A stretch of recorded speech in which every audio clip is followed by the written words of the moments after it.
Si te digo que un imperio colosal, construido sobre la promesa de superar la historia, cayó no por la fuerza de las armas, sino por una simple hoja de cálculo, quizás no me creas. Pero la verdad es que la Unión Soviética fue su peor enemigo. Y el arma que usó para destruirse no era nuclear, sino matemática. Mira las imágenes de los desfiles de mayo. Tanques, misiles, acero brillante que podría cubrir continentes. La URSS era una superpotencia del hierro, capaz de desafiar a Occidente en cualquier medición de fuerza bruta. El mundo se enfocaba en esa capacidad militar, en esa producción industrial masiva, y temblaba. Pero detente un momento y piensa en el ciudadano común, el que vivía detrás del muro. Piensa en la frustración diaria, en la cola interminable bajo el frío, en el mercado, el mismo país que lanzó el Sputnik y que se enorgullecía de su ciencia de vanguardia, no podía fabricar un par de zapatos cómodos, ni producir papel higiénico suficiente, ni siquiera un refrigerador que no pareciera diseñado por un ingeniero de la época de la guerra. Esta es la paradoja de hierro, y es la clave para entender el colapso. El gigante no fue asesinado por un misil externo, ni siquiera por el precio del petróleo, aunque eso aceleró el final. Se asfixió con su propia aritmética. El error fue creer que la ley de la oferta y la demanda, esa fuerza caótica y eficiente del mercado, podía ser reemplazada por un sistema de ecuaciones escritas por burócratas en Moscú. Lo que te voy a contar es la historia de la arrogancia intelectual más grande del siglo XX. Es la crónica de cómo 10 millones de funcionarios intentaron planificar cada tuerca, cada tornillo, cada hogaza de pan para 280 millones de personas, y por qué ese intento estaba condenado al fracaso desde el primer día. Este es el secreto sucio del socialismo real. El enemigo más feroz de la URSS no fue el capitalismo, sino la complejidad. Para entender la magnitud de esta soberbia, tienes que regresar al principio. Tienes que sentir la fe casi religiosa que impulsaba a Lenin y a los bolcheviques. Su visión era simple y audaz. El capitalismo era anárquico, un sistema de auge y caída, crisis y desempleo. Ellos lo veían como un motor inestable que solo los ricos sabían cómo operar.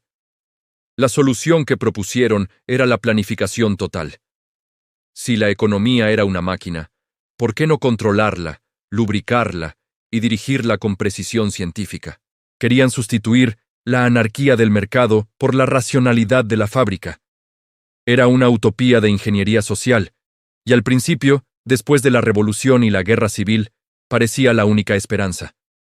Pero la utopía tenía un costo, tenía que ser impuesta. La nueva política económica, NEP, que había permitido un pequeño respiro de mercado en los años 20, fue barrida por la voluntad de hierro de Iósif Stalin. Él no quería mercados a medias. Quería la industrialización forzada, rápida y total. Y para eso necesitaba control absoluto. No podía arriesgarse a que los campesinos o los pequeños comerciantes desviaran los recursos de la gran meta: convertir a la Unión Soviética en una potencia militar e industrial capaz de resistir a Occidente. Así nacieron los planes quinquenales, y con ellos nació Gosplan, el Comité Estatal de Planificación, la gigantesca y fría maquinaria diseñada para ser el cerebro económico de la nación. La fundación de Gosplan fue un momento de una victoria ideológica brutal. No todos estaban de acuerdo en la cúpula bolchevique. Había voces, como la de Nikolai Bujarin, que advertían sobre la rigidez de una centralización total. Bujarin y otros proponían una planificación más descentralizada, que permitiera cierta autonomía regional y que utilizara mecanismos económicos como el precio y el beneficio para guiar las decisiones, aunque siempre bajo la supervisión del Estado. Era una visión más suave, más matizada. Pero Stalin no quería matices. Quería obediencia y resultados inmediatos. La victoria de la facción stalinista significó la victoria de la rigidez. La planificación total, centralizada hasta el último alfiler, se convirtió en ley.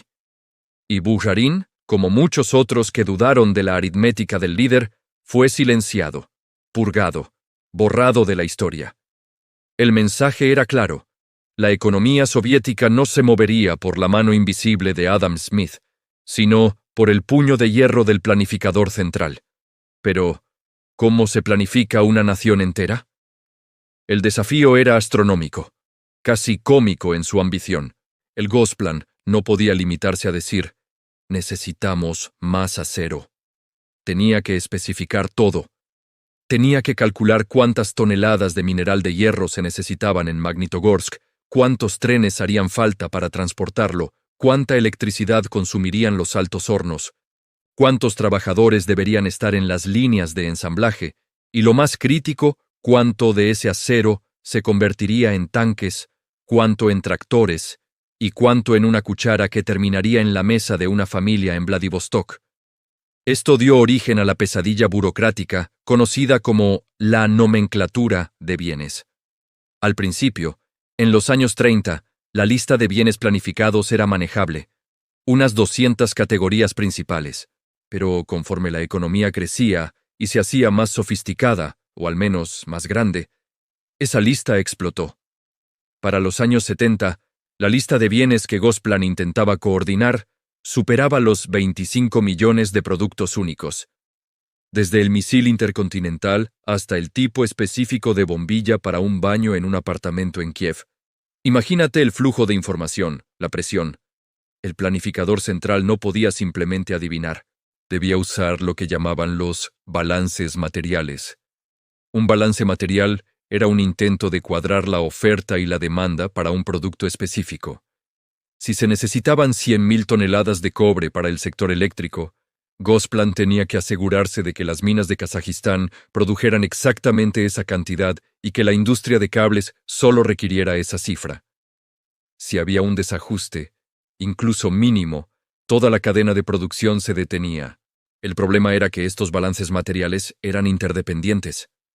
El cobre dependía de la electricidad, que dependía del carbón, que dependía de los trenes, que dependían del acero, que dependía del cobre. Era un circuito de retroalimentación monstruoso y caótico. Y aquí llegamos a la contradicción fundamental, esa que nadie en Moscú se atrevía a susurrar en voz alta. El tiempo necesario para calcular un plan perfecto era mayor que el tiempo que duraba el plan. La cantidad de ecuaciones que se debían resolver para equilibrar 25 millones de productos, con sus millones de inputs y outputs interconectados, era tan inmensa que ni siquiera la tecnología de la época podía manejarla. Los funcionarios de Gosplan trabajaban frenéticamente con lápiz y papel o con las primeras máquinas de sumar, intentando equilibrar estos balances. Cuando el plan finalmente salía de Moscú y llegaba a las fábricas de la periferia, ya estaba obsoleto. Las condiciones en el terreno habían cambiado.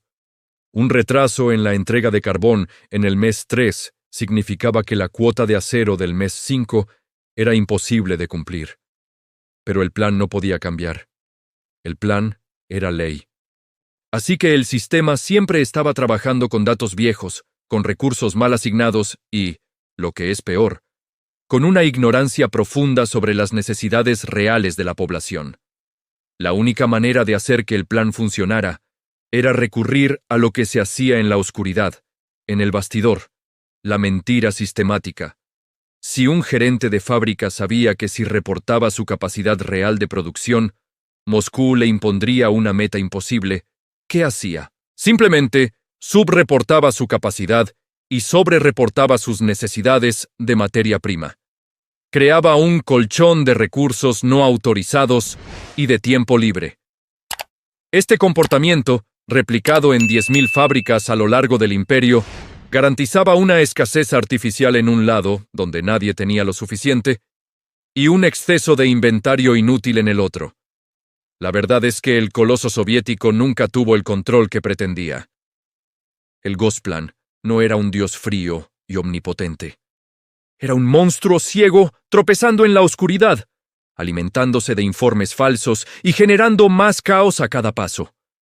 Y esta ceguera nos lleva al núcleo del problema, a la crítica que los economistas occidentales intentaron gritar desde los años 30, y que la URSS ignoró a su propio riesgo. El problema no era que la URSS no tuviera ordenadores lo suficientemente potentes. El problema era que el sistema soviético había abolido el único mecanismo capaz de procesar la información de manera eficiente: el precio. Esto, créeme, es la parte más perturbadora de toda esta historia, y es el secreto que derrumbó la estructura desde su base.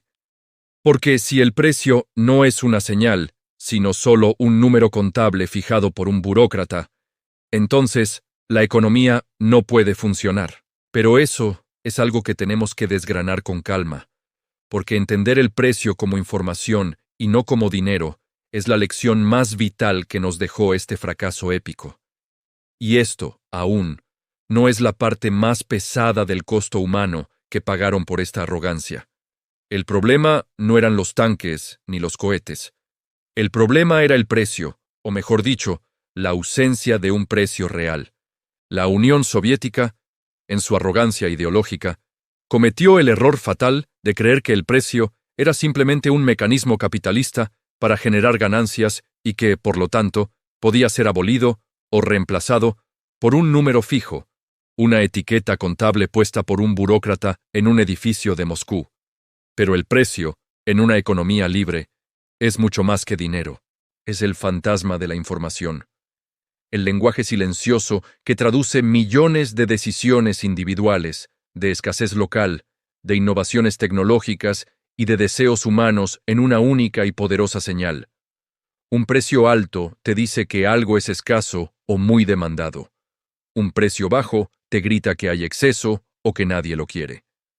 Es la herramienta que coordina de forma automática y descentralizada. La URSS había silenciado ese lenguaje. Cuando el Gosplan fijaba el precio del acero, no preguntaba cuánto costaba extraerlo o si la gente necesitaba más acero para autos o para refrigeradores.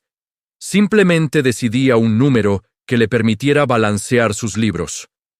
Este precio fijo y arbitrario estaba completamente divorciado de la realidad de la oferta y la demanda. Y esa desconexión, ese vacío de información, se convirtió en el agujero negro que absorbió toda la eficiencia soviética. Imagina al director de una fábrica de calzado en Kiev. Él necesita cuero. El plan le dice que el cuero tiene un precio fijo y artificialmente bajo. Para el director, el cuero es esencialmente gratis. ¿Hay algún incentivo para que use el cuero con moderación? Ninguno. ¿Hay algún incentivo para que invierta en tecnología que reduzca el desperdicio? Tampoco. Su única meta es cumplir la cuota de pares de zapatos, sin importar el costo real de los materiales. El sistema soviético no recompensaba la eficiencia, solo recompensaba la obediencia al volumen. Y aquí es donde el drama humano se vuelve absurdo. Los economistas Ludwig von Mises y Friedrich Hayek ya lo habían advertido en los años 30 en el famoso debate del cálculo económico socialista. Si abolías la propiedad privada y el sistema de precios, eliminabas la capacidad de la economía para calcular la racionalidad. El planificador central nunca podría recopilar la cantidad infinita de información que el mercado procesa cada segundo. Era un problema de conocimiento disperso. El conocimiento de si la gente en Siberia prefiere botas más altas que la gente en Georgia, o si la nueva aleación de aluminio es más barata de producir que el acero estándar, no reside en Moscú. Reside en el millón de personas tomando decisiones en el terreno. El Gosplan intentó reemplazar esa sabiduría colectiva con una máquina de mentiras y metas perversas. La presión de cumplir la norma, el plan, era tan intensa que los gerentes desarrollaron una maestría en la manipulación estadística, generando lo que hoy llamamos incentivos perversos. Piensa en el ejemplo más brutal y conocido, la paradoja del clavo perfecto. Supongamos que el plan de Moscú exige a una fábrica de hardware producir 100 toneladas de clavos. El gerente, un hombre gris y ojeroso, bajo la presión constante de la checa económica, se sienta a su escritorio y mira la cuota. La meta es peso. ¿Y qué significa eso? Que si produce clavos diminutos y útiles para la carpintería fina, necesitará fabricar millones de ellos para alcanzar las 100 toneladas. Pero si produce clavos gigantes, anclas de acero del tamaño de un antebrazo, inútiles para el 99% de las aplicaciones, cumplirá la meta de peso con mucha menos mano de obra. El resultado es predecible y catastrófico. La fábrica produce montañas de clavos enormes, pesados, que nadie puede usar, pero que son un triunfo estadístico para la burocracia. El informe a Moscú es impecable, meta de toneladas cumplida al 105%. Mientras tanto, los carpinteros de todo el país no pueden encontrar un simple clavo para colgar un cuadro. Ahora invierte el plan. Al año siguiente, Moscú, harta de los clavos gigantes, cambia la norma. Exige un número de unidades. El gerente simplemente cambia la línea de producción para fabricar microminiaturas, clavos tan pequeños y frágiles que se doblan al primer golpe de martillo. De nuevo, la cuota se cumple. El país sigue sin clavos funcionales, y el desperdicio de acero es monumental. Esta lógica del absurdo se replicaba en cada sector. Las fábricas de lámparas producían bombillas gigantes para cumplir la cuota de vidrio. Las industrias textiles producían telas pesadas y gruesas para cumplir la cuota de peso, aunque nadie quisiera vestidos que parecieran armaduras. Los zapatos se producían en tallas enormes, porque el objetivo era el cuero utilizado, no la satisfacción del consumidor. La economía soviética no era una economía de escasez de recursos, era una economía de escasez de bienes útiles. El sistema producía más acero, más cemento y más petróleo que cualquier otro país en el mundo. Pero ese colosal esfuerzo terminaba en bodegas llenas de recursos inútiles, el temido Fond Neumetvorenai, máquinas que no encajaban, piezas que no servían y materias primas malgastadas. La gente común, por supuesto, no podía esperar que el Gosplan le entregara lo que necesitaba. La economía real, la que permitía a la gente sobrevivir, se movía en las sombras. Aquí es donde entra el Tolchok, la economía sumergida, el mercado negro, la única fuerza que realmente coordinaba la producción soviética. El Tolkach, literalmente, el empujador, era una figura esencial. No era un ladrón, sino un intermediario ilegal. Era el gestor de recursos que, mediante sobornos, favores, blat y la negociación personal, conseguía esa válvula, ese cargamento de pintura o ese repuesto que el plan oficial había olvidado. El Tolkach era el hombre que le susurraba al oído al gerente de la fábrica. «Sé que necesitas 10 toneladas de cobre, y sé que el plan solo te dio 5. Te consigo el resto, pero a cambio me das 2 de tus mejores máquinas de soldar, que yo venderé a otra fábrica que sí las necesita». El Tolkach restauraba el mecanismo de precios de facto. Donde el Gosplan veía números contables, el Tolkach veía escasez real y demanda real. Ellos eran los verdaderos, aunque ilegales, planificadores de la URSS.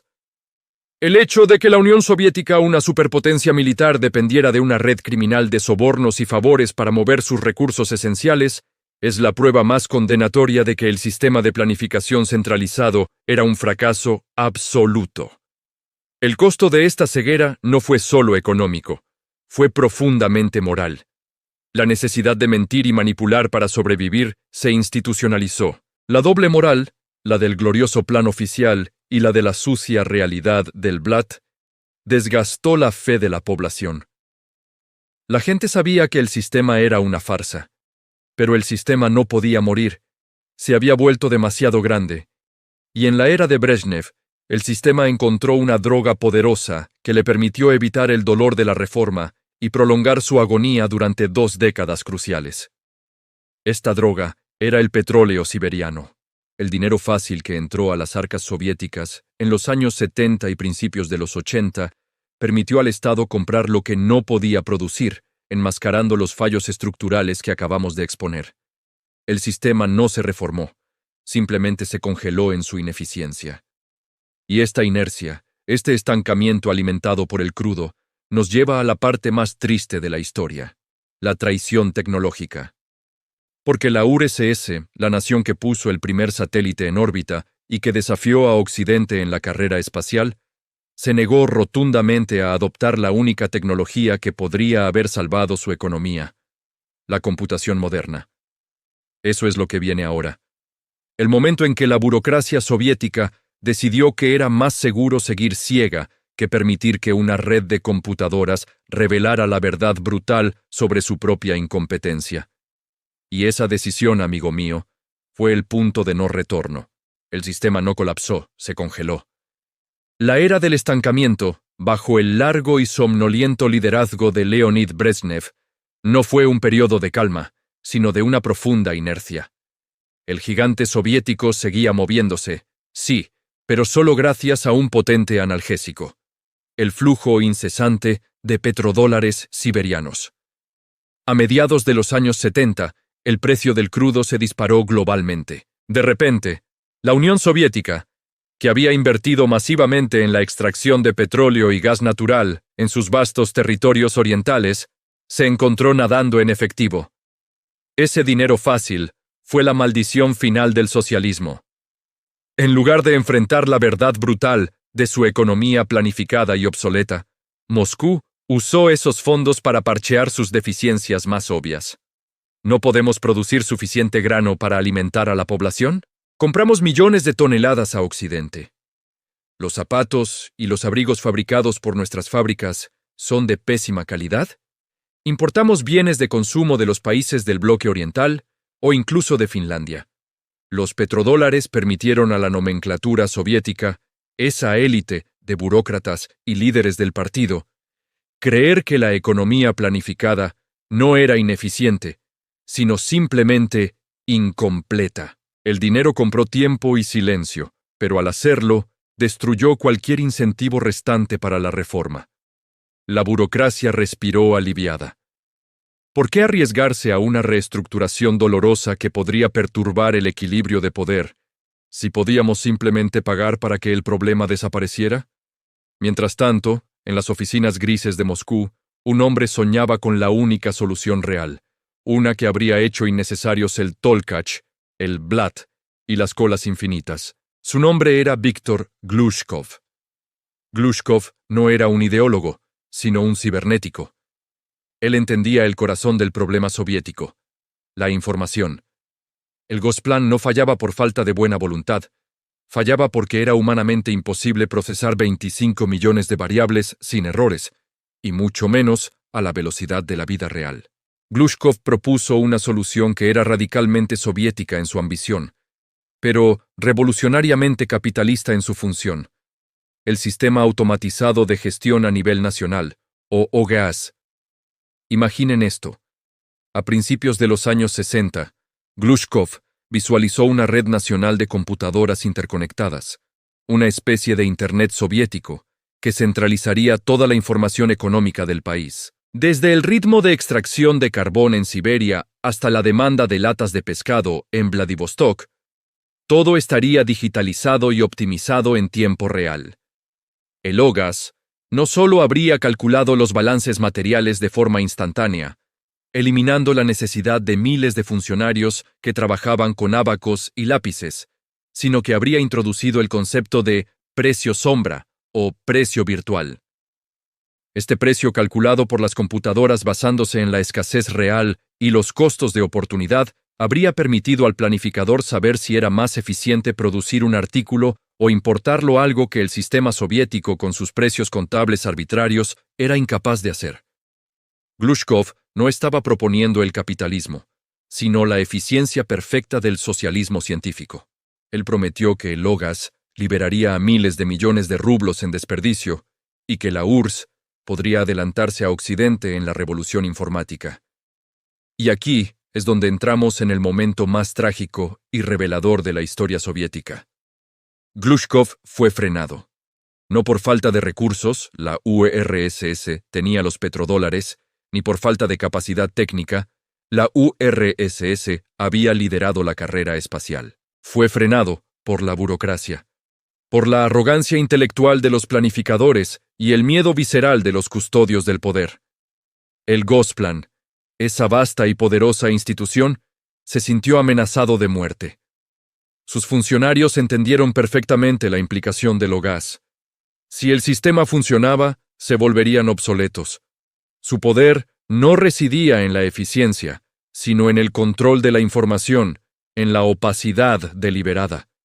Un sistema transparente, que revelara de inmediato dónde estaban los cuellos de botella y quién estaba mintiendo sobre sus capacidades, era la antítesis de la cultura soviética de la simulación. Además, el Comité de Seguridad del Estado, la KGB, vio en la red de Glushkov un riesgo político inaceptable. Una red de comunicación descentralizada que conectaba a fábricas y regiones, permitiendo el flujo rápido de información, era una pesadilla para un Estado obsesionado con el control total. Si la información fluía sin pasar por los canales oficiales, ¿cómo podrían garantizar que no se usaría para la disidencia, para la crítica o incluso para coordinar movimientos antirrégimen? Así, el Kremlin tomó una decisión que selló el destino económico de la URSS. Rechazaron el OGAS a gran escala.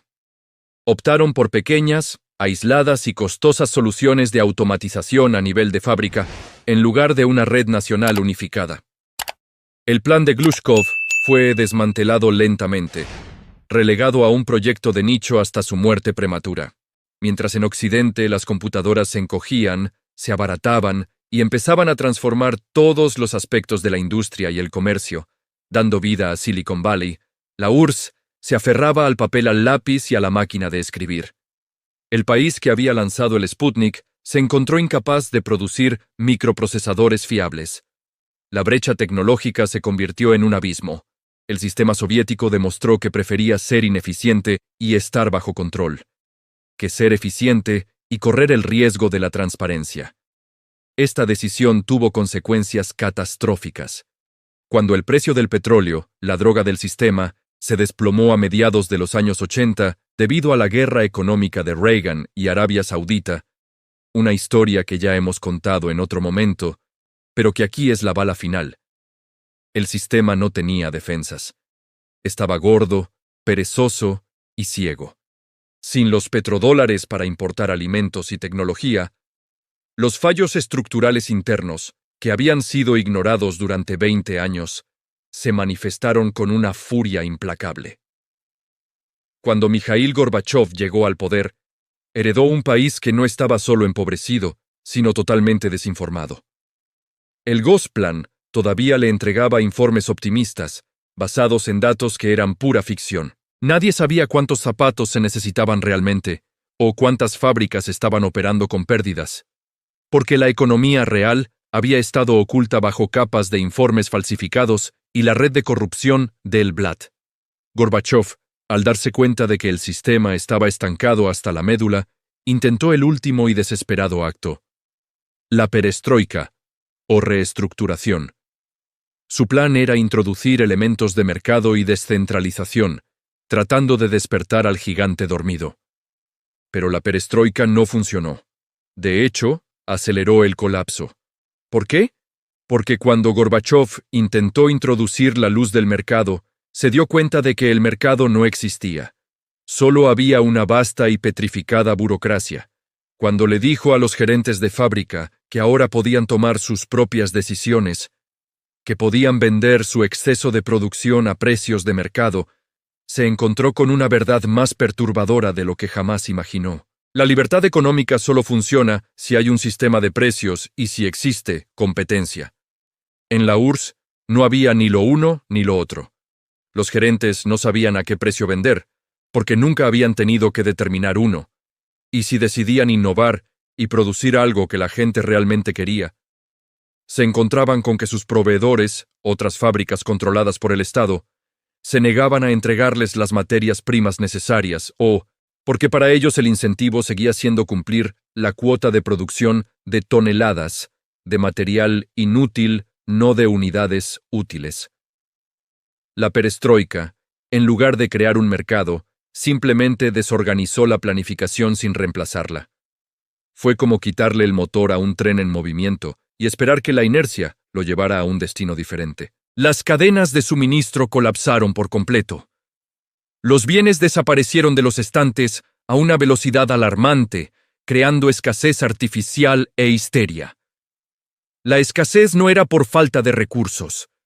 Era el resultado directo de la incapacidad del sistema para mover esos recursos de donde no se necesitaban a donde sí. El sistema había muerto de una sobredosis de arrogancia y de la negación a aceptar que la complejidad humana no puede ser controlada por un puñado de hombres en un despacho de Moscú. El colapso de 1991 no fue una derrota militar, fue la quiebra administrativa más grande de la historia. Pero eso aún no es lo más importante de esta historia. La verdadera lección, la que debes llevarte contigo, es el costo humano de esta locura, y cómo esta mentalidad de control absoluto sigue viva hoy, aunque disfrazada de otras formas. El colapso fue, en esencia, una liberación administrativa, pero para la gente común no se sintió como un triunfo ideológico. Se sintió como un despertar brutal, una resaca de 40 años de mentiras. La lección económica que te he revelado, la imposibilidad del cálculo centralizado, es la fría verdad matemática. Pero la que perforó el alma de millones de personas fue el costo humano. Visualiza esto. Vivir en un sistema donde el esfuerzo y la recompensa están totalmente divorciados. Podías ser el ingeniero más brillante, el médico más dedicado o el minero más fuerte de Siberia, y al final de mes, tu salario era una abstracción que no garantizaba algo tan simple como un par de botas de invierno que no se desintegraran bajo la primera nevada. La humillación diaria de la escasez era el veneno lento que mató la moral soviética. Recuerda que la URSS prometió un paraíso de abundancia y justicia. La realidad eran las interminables colas. Las colas eran la institución social más importante del comunismo. Estar en una cola no era solo esperar. Era una negociación constante con la incertidumbre. Estabas allí, bajo la nieve o el sol, escuchando rumores, chismes, esperando que el camión de la leche o del pan llegara antes de que se acabara el suministro. Y cuando llegabas al frente, después de 2 horas de congelación, podías descubrir que solo quedaban tallas de zapatos para niños o salchichas de la peor calidad. El sistema te obligaba a vivir una doble vida. Te enseñaban en la escuela sobre el glorioso futuro comunista, pero tu supervivencia dependía del blat, de la conexión secreta, del favor que le debías al encargado de la tienda, al Tolchok. El empujador, que podía conseguir piezas de repuesto para tu coche a través del mercado negro. La corrupción no era un error del sistema, era la única forma en que el sistema podía respirar. El ciudadano soviético se veía obligado a ser un cínico, un tramposo, simplemente para alimentar a su familia. Esa corrosión moral, la necesidad de mentir y esconderse para obtener bienes básicos que el Estado te había prometido gratis, eso es lo que hizo el fracaso más profundo que cualquier déficit presupuestario.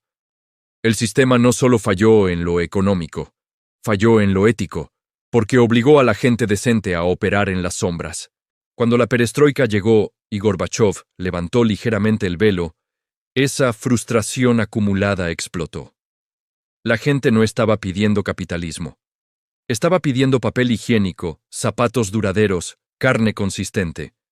Estaban pidiendo que la realidad se pareciera remotamente al gigantesco cartel propagandístico que habían visto toda su vida. Y entonces llegamos a la gran paradoja de la transición. Cuando el sistema colapsó, la gente que había pasado toda su vida burlándolo, los gerentes de fábrica, los burócratas de la nomenclatura, que sabían dónde estaban escondidos los recursos, fueron los únicos preparados para el nuevo mundo de mercado.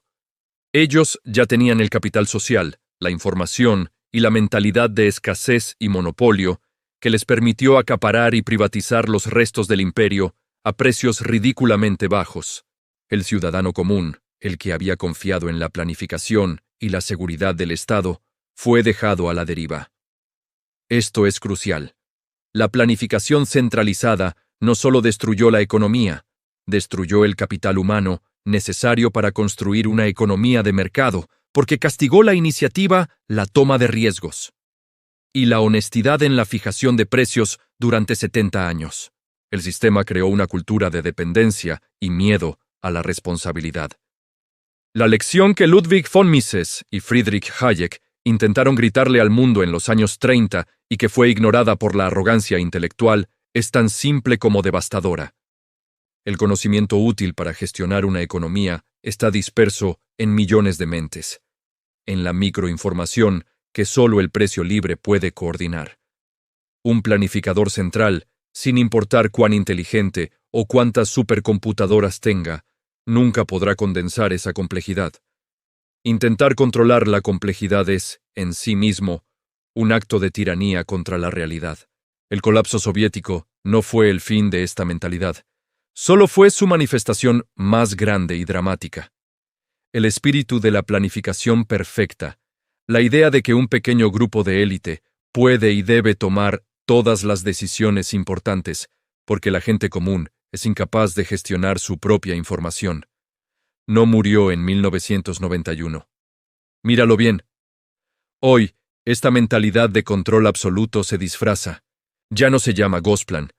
Pero la arrogancia intelectual persiste en cualquier sistema, público o privado, que intenta forzar resultados desde arriba sin escuchar las señales orgánicas de la demanda real y la información dispersa, ya sea a través de regulaciones excesivas que asfixian la innovación, o de monopolios tecnológicos que centralizan la información de manera peligrosa. El fantasma del Gosplan sigue acechando la economía moderna, susurrando la promesa seductora de la estabilidad a costa de la libertad. El verdadero peligro de la planificación central no es que falle, sino que cuando inevitablemente falla, deja una cicatriz profunda en la psique nacional. Destruye la confianza, castiga al innovador y recompensa al cínico. Y una vez que esa confianza se pierde, es la cosa más difícil de reconstruir en el mundo. Esta historia es una advertencia sobre la humildad necesaria para gestionar la complejidad, sobre el valor del precio como señal y sobre el costo moral de entregar tu capacidad de decisión a un puñado de burócratas, por bien intencionados que parezcan. Si algo podemos aprender de los escombros económicos de la Unión Soviética es que, en la vida y en el mercado, el control total siempre lleva al caos total, y ese es un secreto que vale mucho más que cualquier plan quinquenal. Pero espera, porque hay un último capítulo en esta historia de control y colapso. Justo cuando pensamos que la lección se había aprendido, la Rusia postsoviética encontró una nueva forma de ignorar la aritmética, una que sigue definiendo el poder y la fragilidad del Kremlin hoy mismo.